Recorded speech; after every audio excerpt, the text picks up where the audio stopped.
নোয়াখালীর কোচ কে রে? মিস্টার সুজন ভাইয়া।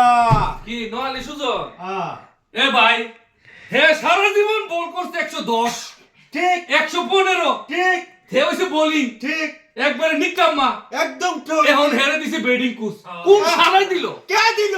কোন শালা হেরে কে দিছে? কোন শালা হেরে ব্যাটিং কোচ বানাইছে হেরে 500 জুতা বাড়ি মারো এটা ঠিক আছে কিনা ঠিক আচ্ছা এক মিনিট এই ব্যাটিং কোচ কি বলবো না ব্যাটিং কোচ বানা না ঠিক আছে ব্যাটিং কোচ আসলে ওগুলো ঠিক আছে মানি না। হ্যাঁ হের জীবনে কত রান করছে হের জীবনে রান কত করছে ভাই হের জীবনে ম্যাচ কত করছে রান তো সব কথার এক কথা আমরা সুজনের বয়কট।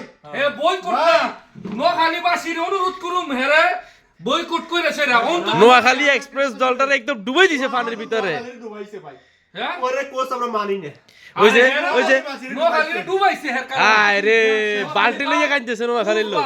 না না না এই বাগানে ধরে ভাই। ভাই নোয়াখালীবাসীর কাছে অনুরোধ এ বালতি লইয়া কাঁদতেছে নোয়াখালীর লোক। হায় রে শেষ। নোয়াখালী এ ভাই, ভাই, থেকে ভাই। সুজনের বয়কট। আমি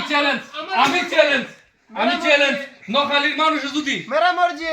নোয়াখালীর মানুষ যদি হেরা বয়কট না করে আশা বলে তো বয়কট না করে কানতে কানতে বালতি ভরে দেবো মাগার বালতি কুলাইতো না ভালো। নোয়াখালী থেকে সুজন ভাই বয়কট।